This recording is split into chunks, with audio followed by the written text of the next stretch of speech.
Welcome to the Employee Advocacy and Influence podcast. My name is Bradley Keenan. I'm the founder and CEO of DSMN8, the employee advocacy platform. And with me, I have Lewis Gray, who is we just spoke about it and I've forgotten, senior marketing manager. Yeah, you got it right. I genuinely thought you were pausing because you'd forgotten my name. I didn't realize you were anticipating getting the job title wrong. I was thinking about what your job title was, so then I started to forget your name. So if you're watching this on video, you will see that Lewis is wearing a shirt, which is obviously indicates that this is a special episode of the podcast. I clearly didn't see it as much of a special episode as I'm wearing a Pink Floyd t-shirt.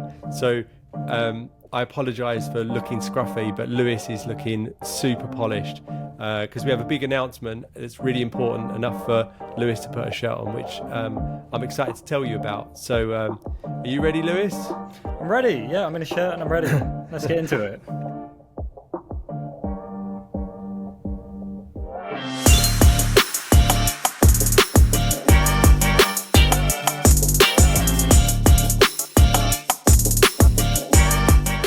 Okay, so I've obviously teased it up in the intro, but we do have a big announcement to make. So, and I'm going to bring it up on screen to save Selena needing to edit a picture of it on screen. I'm just going to pull it up on the screen. So we are releasing a book which is all about employee advocacy. And what's different about this book? So what I'm going to do is I'm going to kind of tell the story of how we came around this idea of creating the book. And then this episode is going to be kind of an interactive experience. And we're going to try and involve a technology that I can't say its name yet because it will interrupt the idea that we've got. It's a terrible explanation. But so let's start with explaining the idea behind this book. So about a year ago, I was on holiday, and I was normally when I go on holiday to down tools from work, I end up just reading business books. And I've always wanted to write a book because obviously it's a huge asset to have, not only for existing clients, but also for prospective clients, and really just to kind of help establish ourselves as, you know, authority in the employee advocacy space and kind of stacking on top of what we already do with the podcast and the content and all that stuff. But I was reading a book, and I won't say which book it was, but I was getting really annoyed with it because I find that when I read business books, they're often really just one key point that somebody has. They've got one USP, they need to fill a book. So what happens is they basically write 200-300 pages saying the same thing over and over and over again, but just adding more social proof that seems to get weaker and weaker throughout the book. So you get to the end of the book and you just kind of feel like that could have been a post on LinkedIn and I could have read it. And this is why we have all these apps now that kind of summarize books for us. So I wanted to read a book, but I really didn't want it to be another book that just talks about the same thing over and over again. And actually, when you look on Amazon, there are already books about employee advocacy. So there's books about why you would do it, but there wasn't really that many books about how you would do it. And I'm one for, like, I love simplifying things. Maybe it's just my own intellect. I like to, be able to understand things myself. So often I have to simplify them. So I had this idea of creating a book that every single page had massive value. So every page had to be its own learning. And originally, I won't say the name we were going to originally call the book because it got overruled by marketing, but it's essentially 101 ways that you can improve your employee advocacy program if you already have one. So we're thinking about this as being like the how and not the why, which is what most of the other books employee advocacy are. So I had this idea of creating this book where we would create 101 ways to improve your advocacy program. And inside DSMN8, not everyone, but there's a huge amount of people who love gaming. And some of us are of an older generation where we remember buying computer game magazines that had cheat code books on them. And these would be the cheats for the games that were coming out. So the big reveal, I don't know if I've already done this yet or shown it on screen, but this book is called Employee Advocacy 101 Cheat Codes. So this should be, if you're launching an employee advocacy program or you already have one and you want to improve it, this should be your Bible that you can open at any page and get something from it. So that's the pitch for the book. So this episode is going to be a test to see whether that stands up. And we're going to ask, we'll start with this because otherwise it's going to get confused. And we're going to ask what's the generic word for the thing I'm about to say? Echo, Amazon technology, without saying the name. I feel like when you said a certain technology that I can't mention, everybody will know what you're talking about because everybody's had the same frustration when you don't want it to go off and it goes off. But it is quite clever because this is going on for tangent, but when you listen to the radio and the presenter on the radio says you can use it to call in, that it doesn't confuse it because I listen to the radio using the thing. Anyway, so we're going to ask that for a number between 1 and 101. And then we're going to speak about that tip that's in the book. And we're going to do 2 or 3 of those. But before I go into that, the extra value for people listening to the podcast is that you can actually request a free physical or digital copy of this book. And you can do that by going to DSMN8.com, so DSMN8.com/employee/ hyphen, no, sorry, my brain's all over the place today. Just We can make it easier. We can say, if you're watching this, I used to say for fun, instead of saying wwws, I used to say www for fun, and I nearly said that. So I'm not gonna say that now. I'll let you do it.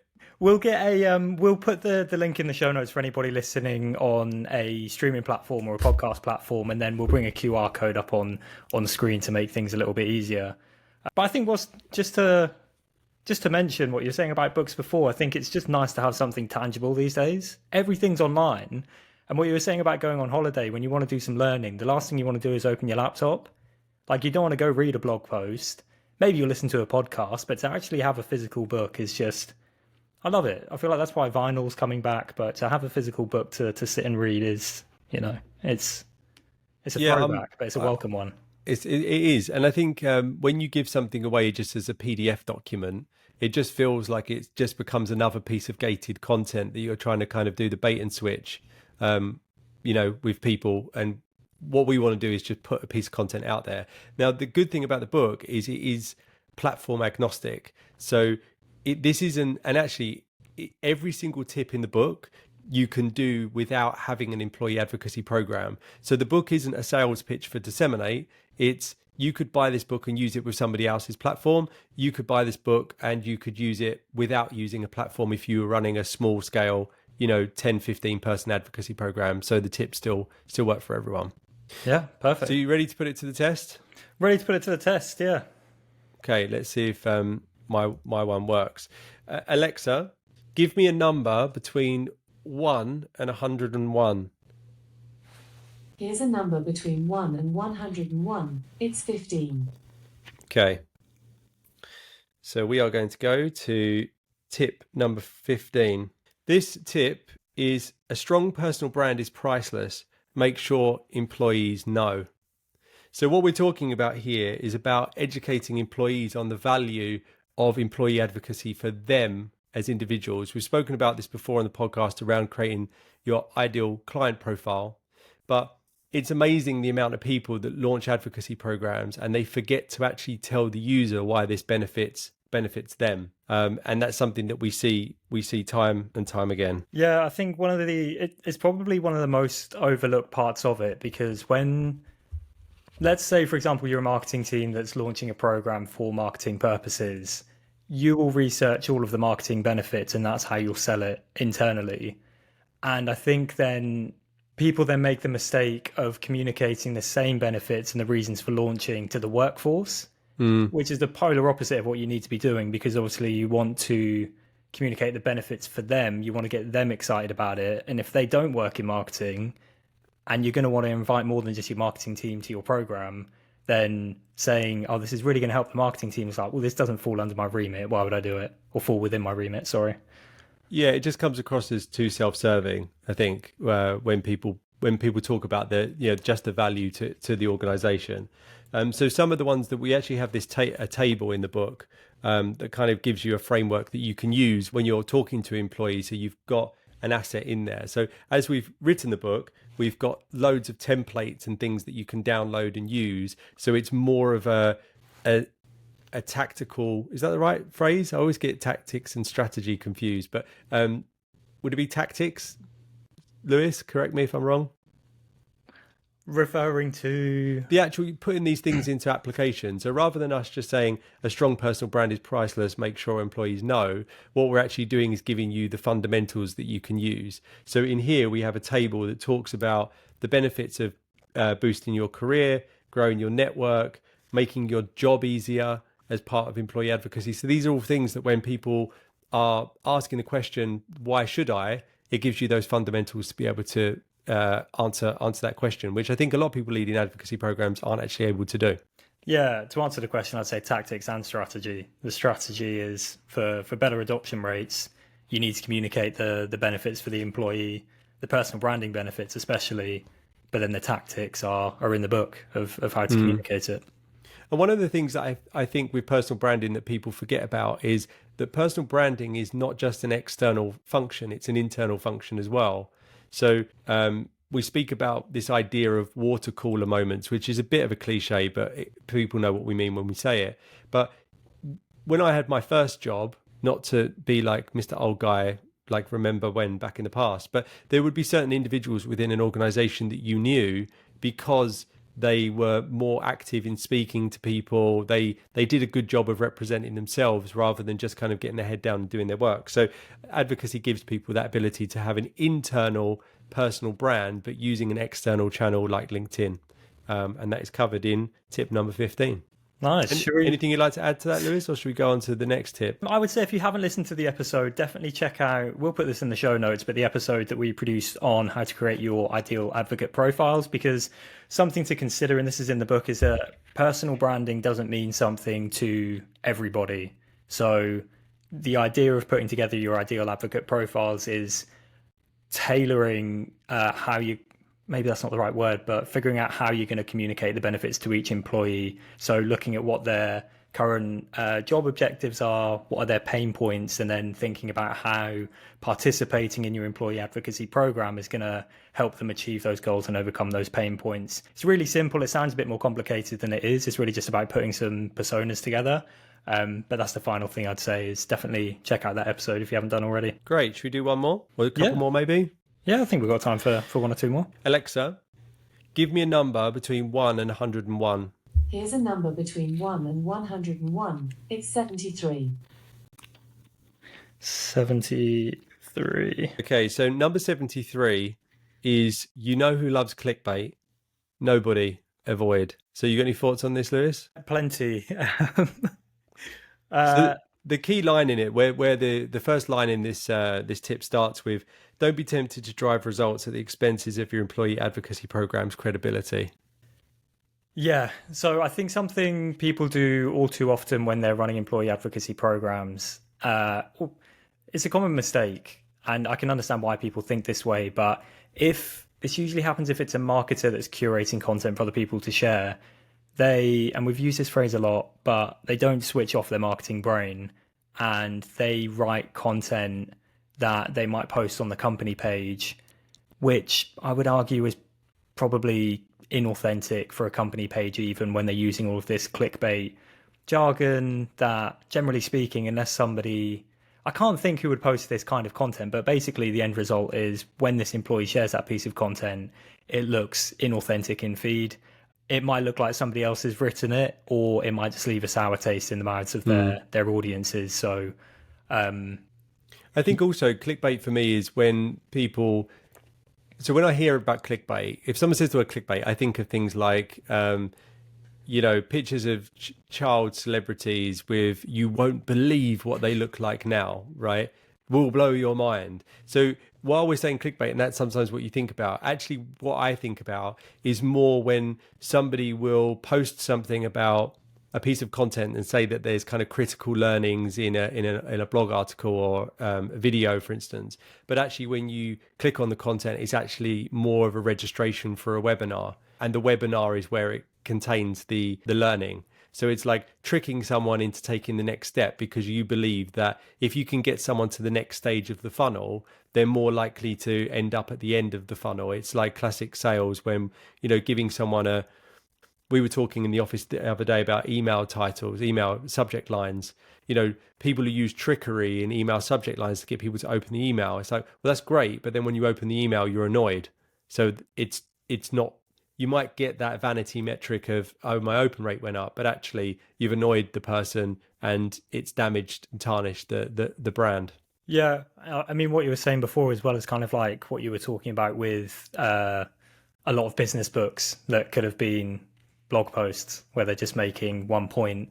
It's like you've been sold this idea of the book and then you buy it, spend, I don't know, 8 or 9 hours reading it. And it's like, oh, you've kind of just tricked me into buying your book. Like you could have just written a post.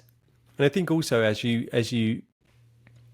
build an advocacy program, there's an element of trust, right? There's trust with the people that are in the program to not make them appear a certain way, but then there's trust where their audience is. So you break the trust with the end audience, but actually if the person sharing that piece of content didn't realize it was a bit of a bait and switch, they're going to be annoyed, which means they're going to stop sharing your content. So when you have something really valuable that actually isn't clickbaity, the user isn't there because you breached the trust. Really important point, actually. Yeah. And as somebody, I mean, we speak about this a lot, but we use our own tech here at DSMN8. So I'll look after our employee advocacy program here. But I mean, something I find super valuable is just getting feedback on an ad hoc basis to see how people are feeling about the content that's going in there. It's a great way to get an honest bit of feedback. But yeah, the trust. So I'm just thinking that the trust comes into that because, that will be the time where they'll say, oh, I saw this go in, I wasn't too happy about it. And then you can address it if needs be, but avoid it and you won't have to address it. In fact, in the book, what's called out in big, bold letters, make sure your advocates know that building trust is the goal, not simply generating views and clicks in any way possible. But I think to an extent, I'm not saying we're to blame, but I think as you build analytics, then naturally, as soon as you have analytics, people want those analytics to improve. So you have analytics, which is engagement, clicks, shares. So you have a metric. So naturally, once you have that metric, people do want to increase it. But I think trust is a difficult one to measure with an audience unless you look at it really long-term and kind of long-term engagement with users. Yeah, definitely. And tying into what we were saying about personal branding before, that all factors in. People are only going to keep coming back and engaging with your content. And like you said, building trust with your audiences if, you're sharing honest content with them. You're not lying to them for the sake of generating a couple of clicks or, the odd comment here and there. Absolutely. So should we do one more? Yeah. We could do this as a regular feature at the end, like story time at the end of the podcast. Alexa, give me a number between 1 and 101. Here's a number between 1 and 101. It's 36. This is a good one. So number 36, cap it. Limit your employees' daily shares. So I would say, my argument, it depends on who you listen to and depending on their agenda, right? If you listen to Gary Vee knows a lot more than I do, by the way, about social media, so I'm not putting him down. But he's often saying post 10 times a day on LinkedIn, which is absolute insanity from my perspective, especially in an employee advocacy program. So I would say the sweet spot is capping people sharing. If you're capping it, I would say cap it at 2, maybe 3. But really the sweet spot for somebody sharing is 1 piece of content a day, at max 5 a week. But most people will settle at kind of 2 to 3 pieces of content a week for an active user. Anything more than that, I think, while again, coming back to the point we were saying, the vanity metrics of before, you target yourself on shares and assume that more shares means more clicks. If somebody oversells something by sharing so much about their company, the audience disengages. So the long tail is that people stop clicking on the content because they can see that this is kind of, maybe something that's been mandated or gamified. Yeah, and I think that'll quickly spiral as well. I was about to say it's a double whammy of negatives because what you've already touched on, Brad, is it appears inauthentic. Sorry, people get tired of your relentless posting. You probably look like a talking billboard as well if you're talking about the company that much, if that is the content that you're sharing. But the double whammy, the second thing was the algorithm will take note of the fact that people just don't care about your content anymore. When you start posting, maybe this isn't still a thing, but once upon a time, and I feel like it makes sense, LinkedIn would give you a bit of an algorithm boost when you first started posting. So if you come back, it makes sense. If your post is showing to more people, you get more engagements. But if people stop engaging, then the algorithm's going to be like, people don't care about this. It's not just the engagements that go down, it's your potential audience. The impressions go down with it. And there's another factor to it as well. So the algorithm will always show you, and in fact, it's doing more to show you this as well, your co-workers' posts. So now it's really easy. If you want to help your, even if you don't have an employee advocacy program, if you want to support your co-workers, if you go on your company page, it will say at the top, posts from employees at this company, and you can scroll through and you can like posts from your employees. But in your feed, your co-workers are much more likely to appear in your feed than somebody who isn't a co-worker. It will always favor that. So what happens if you don't cap the amount of shares and you get one bad egg, like one person that just, signs up for a LinkedIn account in the morning, here's as an employee advocacy program, says, well, I'm going to go and share everything. By them doing that, you are advertising to the rest of the organization what your employee advocacy program looks and behaves like. So if I see one person share 10 things a day, well, my experience of the employee advocacy program is, that's that thing that makes employees share 10 pieces of content a day. I'm not that guy. I'm not going to do that. So I'm not interested in joining the program, in joining the program. So I'm probably not going to tell the program leader that's the reason. I'll give them another reason because, most people are nice and don't want to kind of say bad things about people's projects. So capping it, while it sounds counterproductive because you're limiting the success, what you're actually doing is investing in something because it's something that's going to work for a longer period of time, because again, people trust the program and know it's not going to bring their name into disrepute. Yeah, it's what you're saying before, Brad. It's not just about building building trust externally. It's about doing it internally as well. And that's exactly that. I'm actually going to give another tip actually, which is related to this one. So as I was just scrolling through it and what we were talking about. So tip number 32, LinkedIn feed full of your company content. Don't worry, you're not overdoing it. So this is a really interesting one. So a common problem that happens when people launch an employee advocacy program is their view on the world pre-launch is, let's say 5% of their employees are sharing content. And they naturally, because they are working the company, they're connected to lots of people in the company. And if somebody is connected to the program leader, far more likely to join the program because they know the person running the project. So they have this aspiration to run an advocacy program and they want to have more people sharing content. And then it happens. And then they see so much of their own content in their LinkedIn feed that they panic. And they think, oh no, I was going to say enough word there, but I held back. After I did a survey did you see I did a survey about swearing on LinkedIn this week? Yeah, I don't know how the results look now, but I was in the pro French speaking. But you were in pro swearing. I think it's like 60% of people said that they want to keep LinkedIn clean. So I think that many people saying that they prefer it, I think swearing adds not zero value. So I'm now going to not swear on LinkedIn. So what they see is they see all this content going onto LinkedIn and they think, oh no, this is what this looks like to everyone. But it isn't. It's a lens of which you are the only person in the world that sees that feed like that.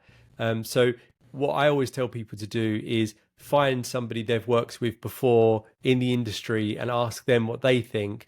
And usually what will happen is they'll say something like, oh yeah, I've seen your employees are doing a really great job on LinkedIn at the moment. They're really active, which is great. Not everyone sharing all content all the time. So remember to keep that tip in mind and look through somebody else's lens and not your own one. Yeah, I heard a story about something like this when I was speaking with one of our clients for a piece of content we were producing. And actually, it was a result of them doing something really great, which was they were supporting and acknowledging the work of their advocates when they saw their posts in feed. So it wasn't just that they'd invite them to the program and encourage them to share when they were seeing their feeds. They were actively checking, when they were seeing their posts, they were also actively checking to see what people had posted, not to see that they were doing it, just to give them kudos, just to give them a like, comment, whatever, just to acknowledge it and say, thank you for doing this, I see you. But then obviously the algorithm then puts more of those people's posts in your feed. So yes, they then got it in their head that that's what everyone's feed looked like. It's like, no, it's because you're doing you're doing everything right. This is unique to you. Yeah, actually, with the LinkedIn updates, there's actually a trail of thought to disconnect with your employees and engage with their posts, because it will help them get further reach. So, well, we always say connect with all of your colleagues, but if all of your colleagues are engaging with your post, then the algorithm doesn't recognize that engagement as valuable as if they weren't connections. So, got you. So you could, I'm not saying to go, deleting everyone from your LinkedIn, but in theory, that would make a difference. Yeah, nice. I think that's a nice point to end on, Brad, unless you...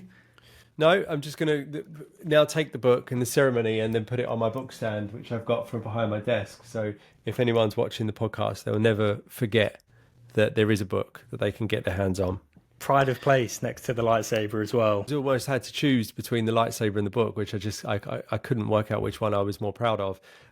Also, the book will be available on audiobook, which will just explain why my voice is a little bit like this, because I have now read the entire audiobook cover to cover, and it's being edited at the moment. So hopefully next time we do a podcast, my voice will be back to 100%, but there will be an audiobook out there in the world. So if people are missing my dulcet tones, they'll be able to listen at any point. Brilliant. Brad, I just realised as well, we have got Brad in a shirt on the podcast. On the back of the book, there's a lovely photo of you in a shirt there as well. So I wanted to... It happens sometimes. Yeah, well, I mean, this is so rare for me. I feel like you wear a shirt all the time, and now I've put a shirt on for this occasion. But yeah, cool, Brad. I mean, this is, like I said, this is your episode, man. I'll let you wrap this one up. Obviously, thanks for tuning in. Reviews, we really appreciate them if you can drop them in on Spotify and Apple Podcasts. But most importantly is go and register for a free copy of the book at the link that Lewis gave earlier and the QR code, and we'll get that sent out to you as soon as the book is published, which will be early September. Amazing. Perfect. Yeah, and if you wanted to connect with myself or Brad, the best way to do that, as always, is on LinkedIn. But yeah, thank you very much for listening, and we'll catch you in 2 weeks' time.